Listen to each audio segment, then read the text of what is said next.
mediocre as you becoming a surgeon. The quality of doctors has really gone downhill lately.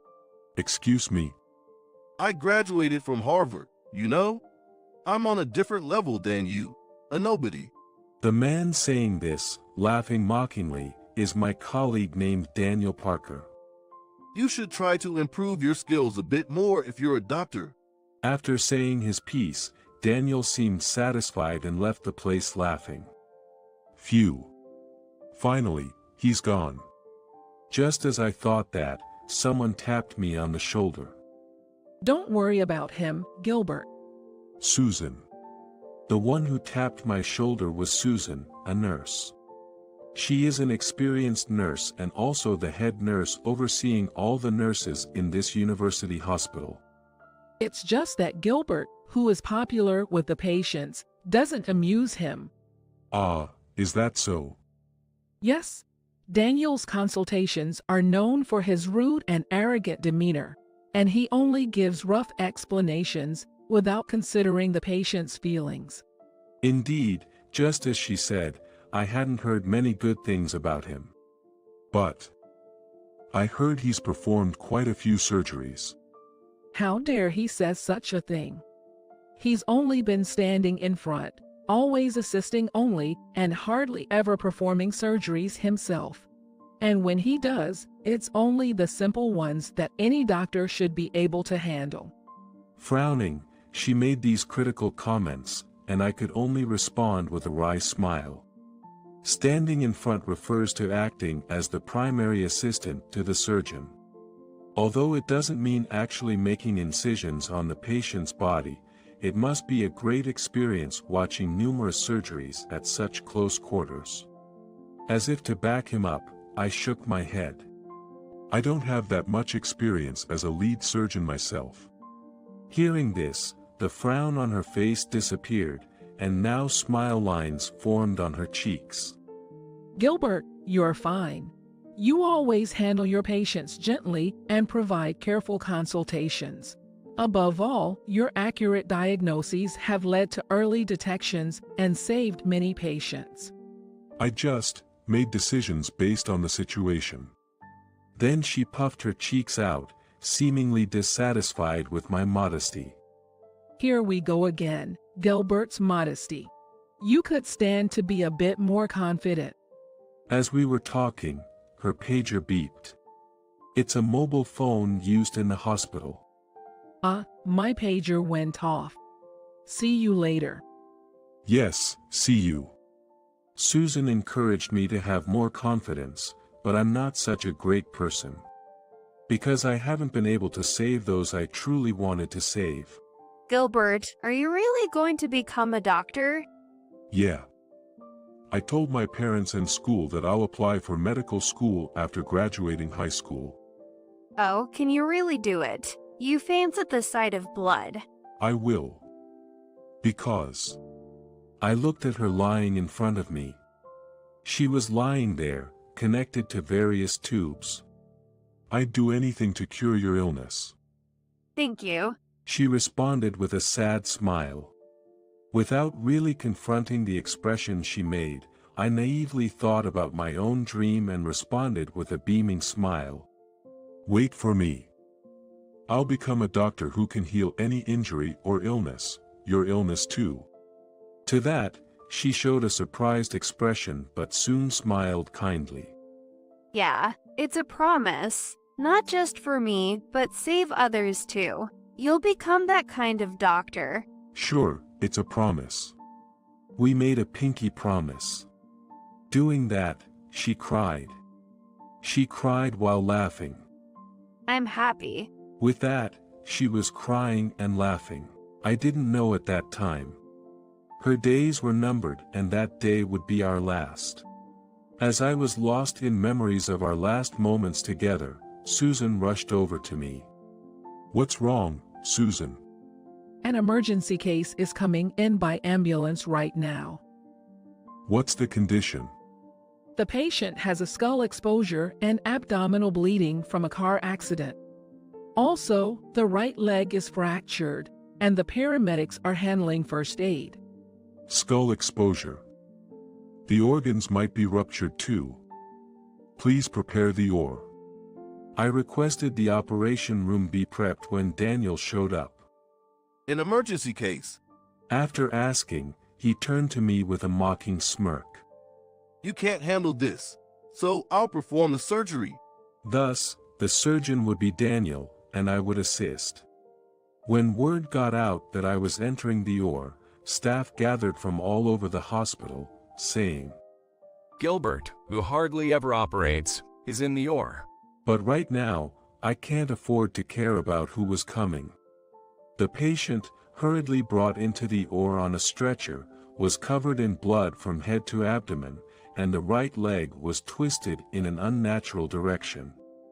This is terrible. Hang in there. I'll definitely save you. Thinking this, I looked at Daniel standing next to me. Contrary to me, who desperately wanted to save the patient, I could tell even through his mask that he had gone pale. Daniel. I called out to him, and he shook his head. This is impossible. I wasn't told it'd be like this. This patient can't be saved. His words made my blood boil. Not be saved. What are you saying in front of a patient? Surprised by my usually calm self raising my voice, he fell on his butt. Ignoring him, I confronted him with what I felt. Don't judge it's over before we start. What kind of doctor are you if you don't even try to save a patient suffering right in front of you? You're not a doctor at all. Still sitting on the floor, he looked confused but stared right into my eyes. I'm sore. Sorry. He seemed about to apologize. His voice was trembling. Judging that he couldn't handle it, I moved to the surgeon's position. I'll perform the surgery. As I declared this, he showed a shocked expression. What? Daniel, please step aside. No. You performing surgery? You've hardly done any surgeries. There's no way you can handle such a challenging operation. There's no time for arguing. Just step aside, Daniel. Pushed by my determination, he got up trembling and moved to where the observers were. Let's begin. From there on, no one else's words reached me. I only listened to what was necessary. Look at that speed. Of course, his words didn't reach me either. It's a different level. To him, one of the observers in the corner said, Don't you know? Professor Brown. He is. Gilbert graduated top of the class from Cambridge Medical School. What? Him? Unaware of this exchange between Daniel and the professor, I focused solely on the patient in front of me. I will save them. I decided that day. I would save everyone, from any injury or illness. I promised to become that kind of doctor. So, please watch over me. Lucy. Gilbert, about that patient, there are no post-operative complications and their vitals are stable. That's great. Thank you, Susan. As we were talking like this, Daniel came over with a displeased look. What was that all about? What do you mean? Confused by what he meant, I tilted my head, and he grabbed my collar and confronted me. Don't play dumb. What was that? That godlike skill? A normal person, I couldn't have saved them. He let go of my collar and dropped his arms in frustration. He looked frustrated. As I was puzzled about what to do, Professor Brown, who had been observing, came over to us. Wow, that was spectacular. To bring someone back from such a desperate situation, it truly was a divine skill. Blushing a bit from too much praise, I shook my head. You're exaggerating, Professor Brown. Then Daniel asked a question to him. Did you know that he had such skills? He laughed loudly. No, I was the one who scouted him to this hospital. After graduating from Cambridge Medical School, Gilbert worked as a doctor in England for 2 years. It was tough to lure him back to the US, but I heard he was researching a rare disease. Since our hospital had a case of that disease, I invited him to join us. What? You? You never mentioned that. He exclaimed in surprise, and I just looked puzzled. Well, you never asked. Why wouldn't you mention that you were a valedictorian at Cambridge Medical School and scouted by Professor Brown? Why should he make me feel so accused? After thinking a bit, I realized. Perhaps to him, academic background and career are important. Otherwise, he wouldn't specifically mention graduating from Harvard. So I said to him, I don't care about titles. I just want to save as many people as possible. That's all. Despite my words, he still seemed unconvinced.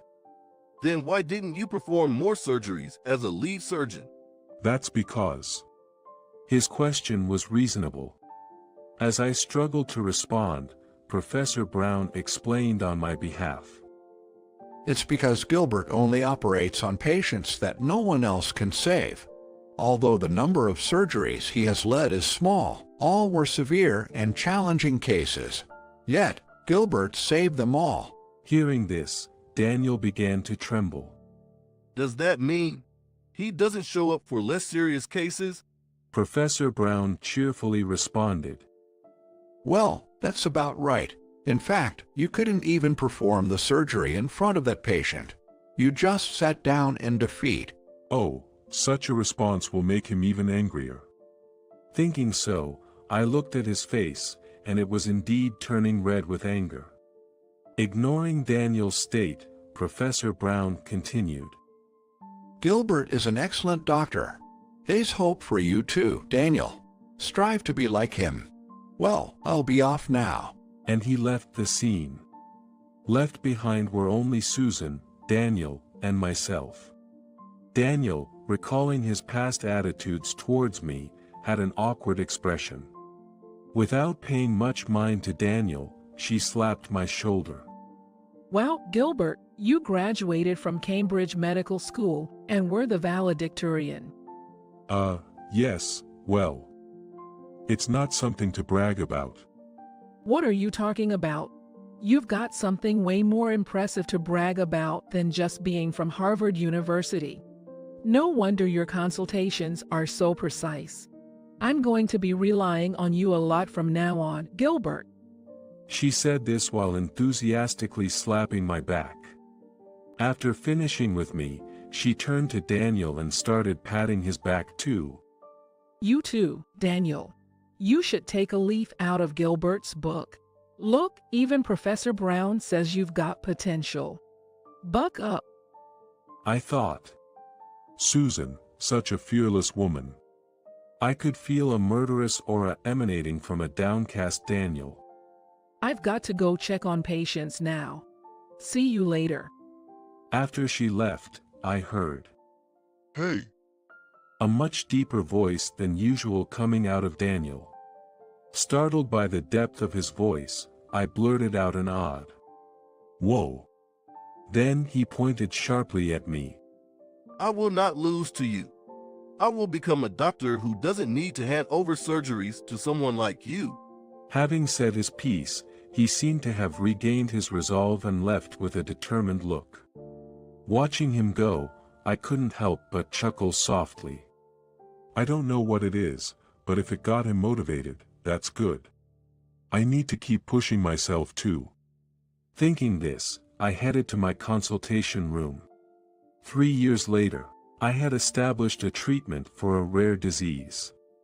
It was the same disease that had taken Lucy, my ex-girlfriend. I did it. I did it, Lucy. Finally. I can help others suffering from the same disease as you. Now, I truly can save everyone. All my efforts up until now have finally paid off. Gilbert, this paper will undoubtedly change the world, and now patients will flock to you wanting surgeries only you can perform. You'll have to keep working tirelessly. Are you okay with that? When he asked me this, I nodded without hesitation. That's why I became a doctor. I am Gilbert Nelson. I graduated as valedictorian from Cambridge Medical School. Afterwards, I worked as a doctor in England for 2 years. Currently, I'm back in the US working at a university hospital. My motivation for becoming a doctor was to save people suffering from injuries and diseases. By the way, if you're wondering what happened to Daniel. He's still unpopular, Daniel. Susan sighed with a troubled look, which made me curious, and I asked, "What's wrong, Susan?" Oh, Gilbert, listen to this. Someone came in for a consultation today and had complaints about Daniel. That must have been tough. What kind of complaints? Previously, complaints about him were usually about his poor bedside manner, arrogant attitude, or his lack of consideration for patients' feelings. He's still getting complaints, I thought with a wry smile. But what she said next was unexpected. They say his smile is scary. His smile is scary. Yes, his smile is so awful that it made a child he was giving a shot to cry. I've never heard such a complaint before. Well, I smiled softly. He must be trying in his own way. Even though I've established a treatment for Lucy's rare disease, I can't afford to slack off. There are still many rare diseases in the world that haven't been figured out yet. I want to find treatments for them too. Judging that he couldn't handle it, I moved to the surgeon's position. To keep the promise I made to Lucy,